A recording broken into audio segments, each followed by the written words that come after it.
I felt like I was just never home. I'm like, well, why do we have these houses that we worked to get if we're never there? I don't understand.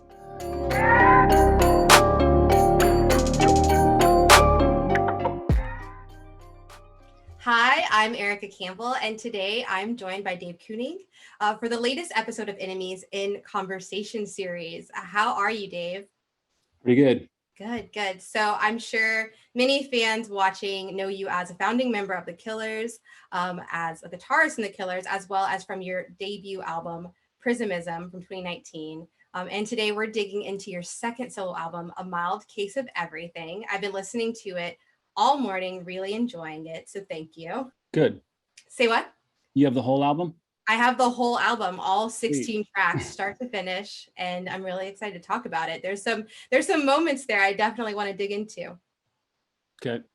So from the first track from Stardust, where you sing "We're all linked together, like it or not," and even the song "Peace and Love," it feels like the album does a good job of kind of speaking to the chaos of the past couple of years, while lyrically and sonically still kind of keeping it light with the 80s, synth pop sound. What was going on just in your head emotionally and mentally during 22 when you were recording this album? Well, a lot of stuff that I just was seeing on TV and that I just couldn't believe. Um, so I didn't mind not leaving my house. I didn't mind more time to work on music and catch up on some TV shows. But when it came time to write the lyrics, it was hard not to write about what was going on for me because I I'm not good at making up stories. So I just turned on the TV and there was so many things that I couldn't believe were happening. And I still don't understand a lot of it. I don't understand why it's so hard to coexist with each other, or really even not even reaching for that, just to have some common sense, or try to treat each other like you'd want to be treated. Is I guess that's too much to ask these days. Fair. Fair. So speaking of that, I know like in tracks like No One Is Calling You a Liar and Don't Poke the Bear, you don't shy away from those topics and you discuss things like kids in cages and wanting, like you just mentioned, people to just listen to reason for once. Um, why was just watching that and being around that such a driver to putting those lyrics into the album? I guess I just thought we'd be further along as a society in the year 2020 and 2021, and apparently we're not. So the absurdity never ends, and looks like it's going to be around for a while, probably. So it kind of felt like in the 60s there was so much to sing about, and it kind of felt like that last year, that there was just so much to sing about. That makes sense. I mean, speaking of having so much to sing about, you have 16 tracks on the album. Did you feel like there was just like a surplus of creative ideas going on in your head when you went to record the album?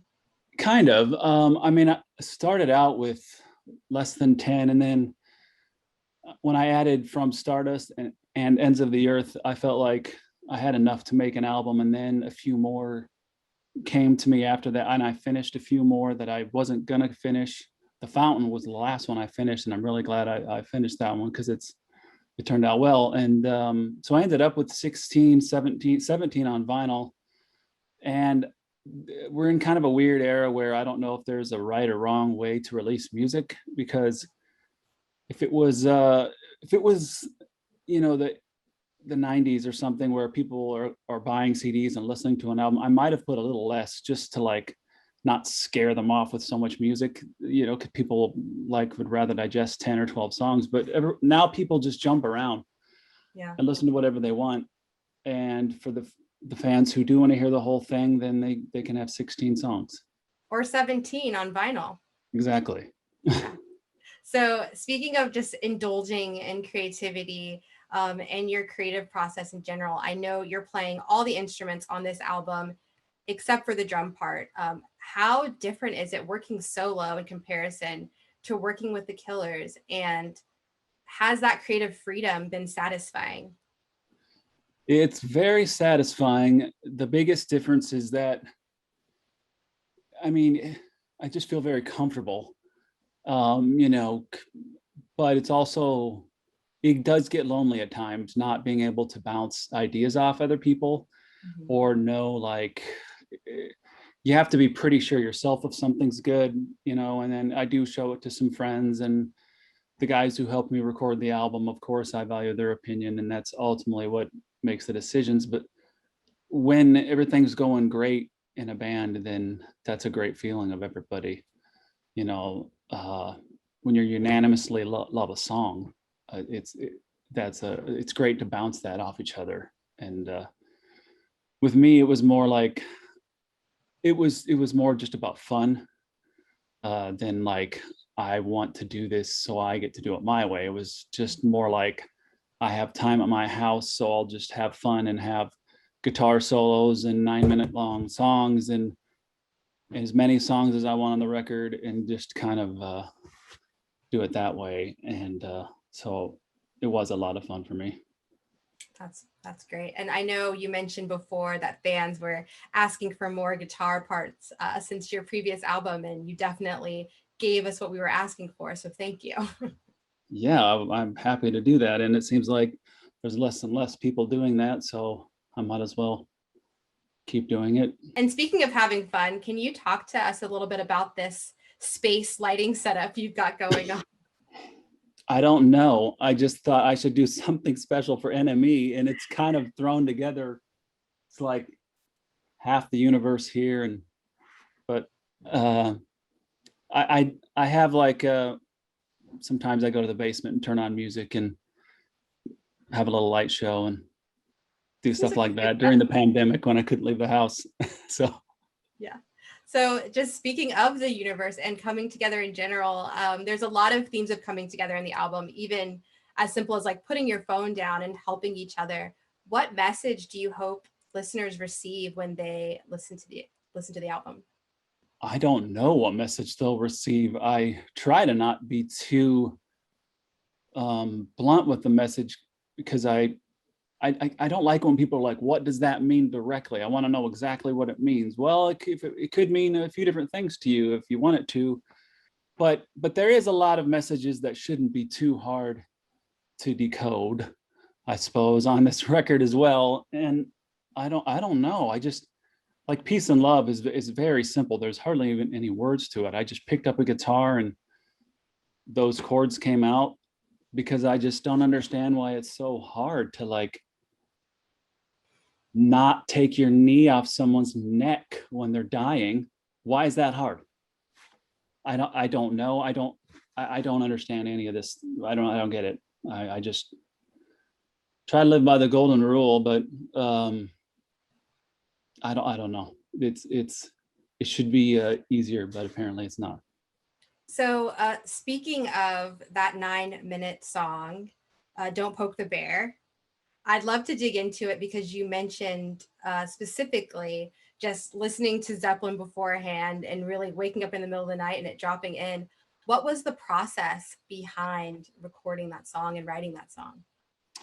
Well, I had the what's the opening guitar part in the verse. I had that for quite a while, actually, but I didn't have anything else with it, and I had a demo that I didn't like. So then you kind of, when that happens, you kind of put it to side, and you're like, usually it dies, and that idea never gets used. But I really liked that guitar part, so like 6 years later, I was like, I'm gonna keep that, but start over on everything else. And I had nothing to do, and I just kept adding parts to it. It was one of those nights where I had a lot of ideas going, and I wanted to make this epic song, and I set out to do that, and that's what I did. And I just kept adding parts, but not repeating some of them too many times. So, like, it's not like, there are long songs that are boring. I hope this isn't one of them.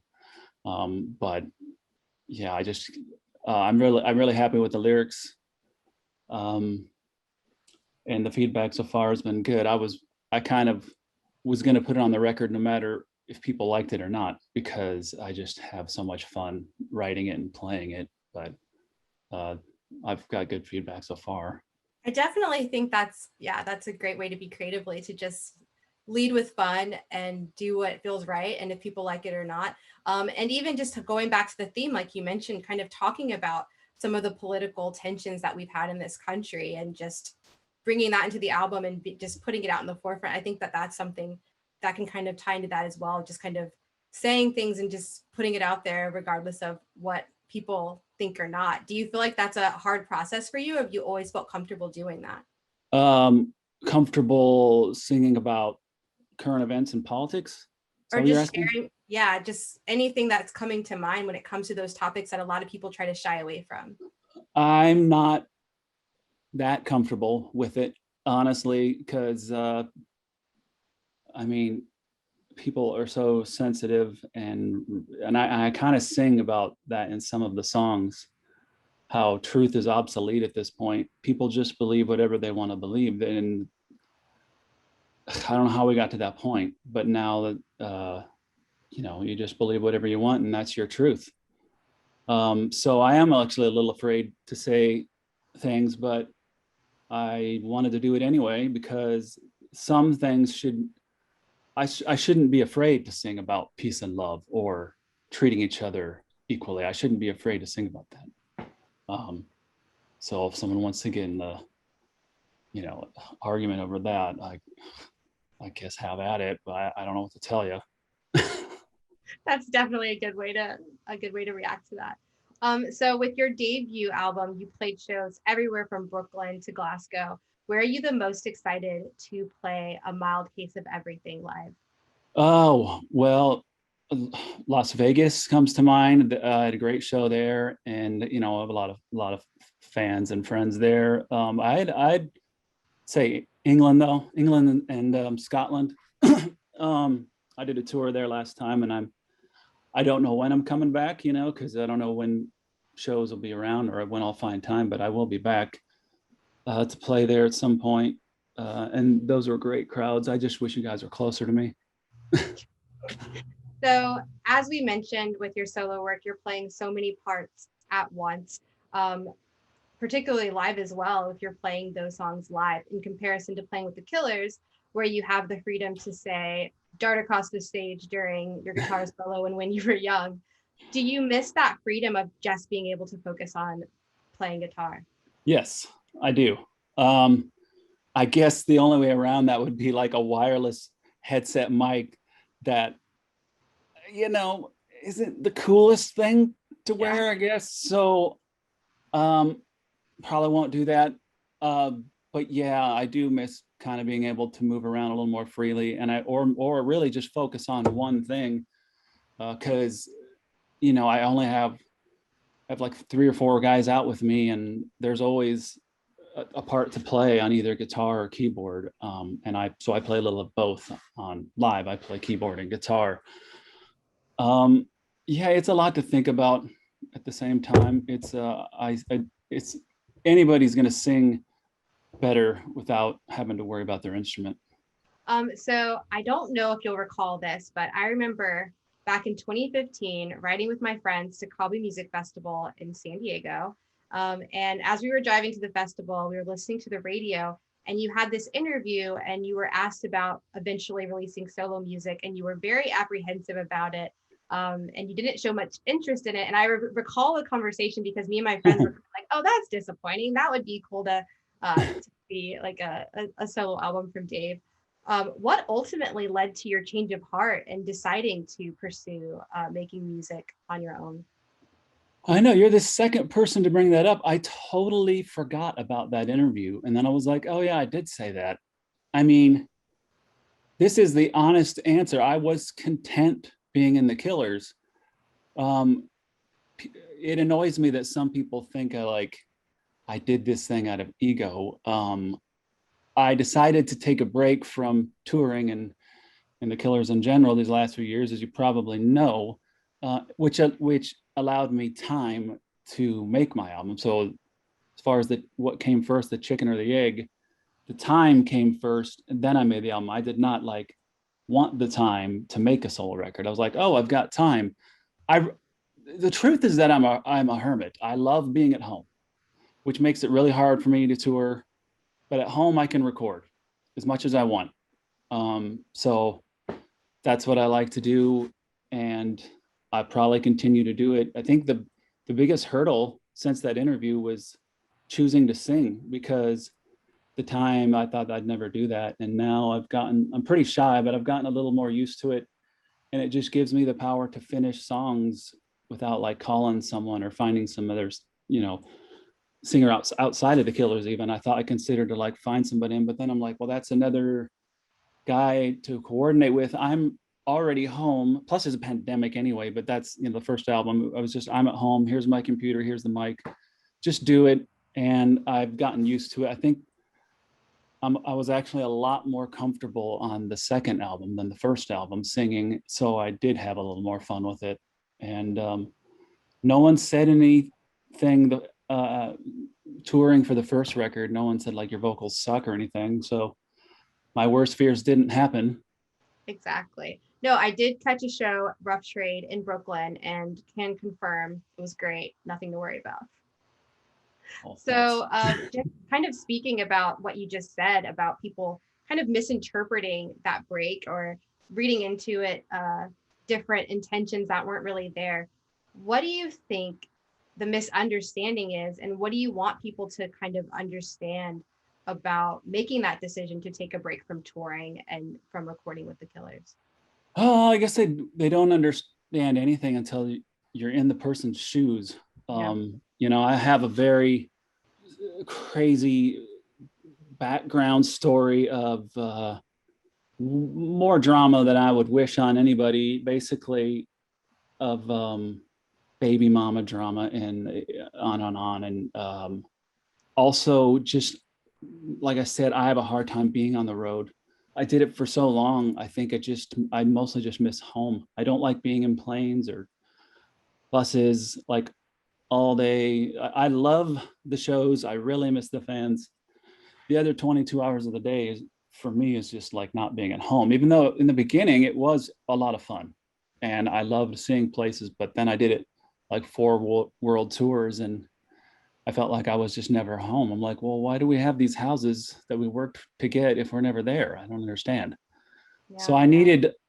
I needed to break from my own sanity that had not really anything to do with the band.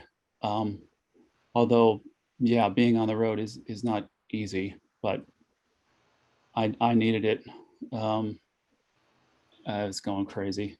Yeah. So It feels like the expectation for artists is to kind of just show up and perform and we all get to enjoy it, but people don't talk a lot about what's going on behind the scenes and that mental and physical load that it could take on a person. So yeah, I think it's good to talk about that and to explain that taking the time to do that many shows is actually pretty grueling. it is. It's a lot. It's weird. It's so weird. Just I I don't do drugs, but I understand why musicians do, because either out of boredom or just like you're just it's a strange highs, and you're on stage and then you're going somewhere else and there's, I don't know, it's not natural on the body to change so many time zones and change when you go to sleep and like not eat right and not live right, and like some people do it like all year long, and good for them if they like it. I did like it for a long time, but I needed a break, and I'm hoping to do touring again. Actually, now that I've had a break, because I do love the shows. There's no feeling like the shows. So as a fan, and speaking of the shows, it is kind of strange when you go to a Killer show and you go to a festival or I went to see them at Madison Square Garden and you're not on stage. So for you, is it surreal to hear a Killers album that you're not on? And what did you think of Imploding the Mirage? Awkward question, right? Big question. Well, it's maybe awkward for me. I don't know. Like, the songs are good. It is weird not knowing how to feel. I guess I compared it to like a sports team, like that you were a part of, and then when you're not on the team, do you root for that team or against the team? Because it's like, well, I was a part of that team, but do I? You know, you don't know what to do. And then now I'm back on the team, so now I'm learning the new songs because I'm gonna play them live. I'm happy to play them live. I'm not going to do nothing. I want to play these songs. So, yeah, I don't know. I guess if anything, if I have any thoughts, I just wish that I was on all the records, but that also people ask, well, why didn't you do the record? And well, I was like, well, that was just as time consuming as touring at the time. It took at least a year, maybe a year and a half to 2 years to record. And most of that was like in Vegas or Utah. So it would have been something, a time constraint I couldn't commit to. There's probably, I probably could have reached out sooner. It was a weird time for my life, but eventually the day came. So we're where COVID happened, and then I was asked to record on what'll be the 7th record, I think, and so I helped with that one, and then we're already working on the 8th one together. So. Okay, so you've said that you are going to be touring because you're learning the new songs. You worked on the 7th album, and you're actually working on an 8th album. Very beginning stages, but yeah. Stages. Lots of good news. Lots of good news. So I did want to ask about the 7th album. And I know that your ideas and your guitar have thankfully made it onto the album. And you're back in the studio with the band, like you mentioned. How did that happen? I know you mentioned the pandemic, but what was the process of getting back together again? Well, I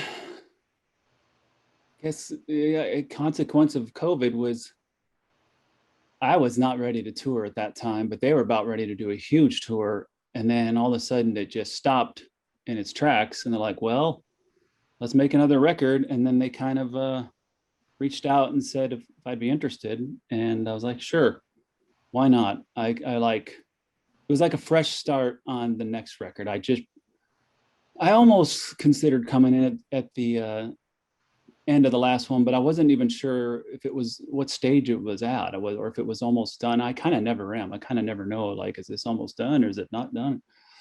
So yeah, so then they had some songs for the next one, and we just kind of went right into that one to for something to do during COVID, really. So yeah, COVID was a positive that kind of allowed me to like get back together with them and make another album. It didn't make things made things weird at times in the studio, because like the inconvenience of getting tested and wearing masks and kind of getting together at only at the minimum what was necessary, because every single time it's a hassle or risk. Yeah. So I want to dig into that dynamic a little bit more, because I feel like one of the things that I've been seeing, and maybe this is a misinterpretation as well, is that it feels like you and Ronnie and Brandon and Mark worked together really well. You left, you came back in. There's not very much bad blood there at all. But then it kind of gets blown out of proportion when people start to talk about it and ask questions and assume things. So when you're in the process of working together, what's the actual dynamic like? Yeah. Remember when I said people believe whatever they want? Yeah. That goes for music fans too. Yeah. There's like people who hate me and they're always going to hate me, and I don't know why. And there's people that love me and they're always going to love me. And of course I love that, even though I'm not perfect, far from perfect. But I think the best way, sometimes time apart is just good, and I just kind of had to go into it from a fresh start. I guess as you get older, you learn things. I hate saying that I'm older, right? But I've had these feelings outside of the Killers a lot too, and that is that if you're trying to find friends that you're never going to have an argument with, or are perfect, then you're probably not going to have very many friends. Your friends are just as flawed as you are, and so hopefully you can get through that. It is the knee-jerk reaction is like to say screw you and never talk to them again usually, but hopefully things you can work through. Yeah. That's good life advice, good working together in band advice, just good general advice, like let people be human. Yeah. So speaking of your bandmates, Ronnie Vannucci recently said that we can expect the album, the seventh album, as early as August, and that it's a concept album and it's very different from what we typically see from the Killers. Is there anything else you're able to kind of share with us as far as the sound that we can expect? Well, it is a concept record, like you said. I didn't know about the date because I don't pay attention to that stuff as much. The details, I don't know. It still sounds like the Killers, but yeah, like a lot of these songs were like ready to go, ready to be recorded, and I just kind of like would come in and play guitar. I did actually come in with a few song ideas that we worked on together and then made the record, and so that was fun. It's it's different. I hope we do more stuff that's different in a way. I've actually was wanted to do more concept records a while ago. Just whether it's all one sound of like a dance music or with guitars or something, or an acoustic record or whatever it is. I like. I wish we'd do more of that. This is like the most the Killers have put out in a short amount of time. I think it'll be like two out. Well, last year an album, this year an album, and then I don't know when this next one will come out. I don't sort of want to make any promises, but hopefully within a year or two, that would be a lot of music in a short amount of time for us. But when you do that, then it allows you to try more different things. Which is fantastic. So, as far as releasing all of this music, and now you've mentioned that you are going to be touring with the Killers again, how do you kind of enter back into that space in a way where you can find balance between working on your solo pursuits and working with the Killers and going on tour? Because as we talked about, that can be really draining at times. Yeah, it can be and probably will be. I've had a good break thanks to COVID. So I'm excited about playing some shows, playing the old music that I love, playing new music. Um, and I'm always going to find time for my solo thing when it allows. I'm gonna play shows probably later this year, hopefully. But now that I've like got into that, it's just something that I can always do when there's, and I set the schedule, so I can only complain to myself. So it'll be fine. Definitely. And I wanted to go back to being in the studio again, just with the seventh album and now the eighth album. How do you feel about your contributions to these records? Well, see, I contributed a lot more on the seventh record than I did the sixth record, because Mirage was the only one that I was not a part of. Although I remember some of those songs in early. I remember Caution at one point, working on that, but a totally different version. But so I'm just happy to be back in any capacity on the seventh record, and now that that's done, I think I'm just excited to write and see where the eighth one goes. I don't think we know what it'll sound like. It's too early, but we're just writing ideas for it, and we've got quite a few already. So we have a good start. Awesome. A lot to look forward to. So before we go, we're getting close to nearly 2 decades since you put an ad in Las Vegas Weekly looking to form a band, handed that 4-track demo of what would ultimately become Mr. Brightside to Brandon Flowers, roughly 7, working on 8 albums later, and your second solo album in. Have you taken the time to kind of sit back and think about what you want your legacy to be when it comes to your contributions to music? And if so, what would you like to be remembered for? Well, I think even if nothing happened after this, we have a pretty good legacy with the music we've got out. I remember just wanting to hear myself on the radio as an original goal, and we've got a handful of great songs that are on radio and will hopefully be on the radio for a long time. So that I kind of feel like I achieved that goal, and anything after this is bonus. You know, I'm really proud of Mr. Brightside and the amount of Spotify streams it's got and all that stuff, especially since it was kind of our first song together. So I'll always have that. That's pretty cool how that worked out. Just an idea. Now it's like the biggest song. Yeah. That's wild.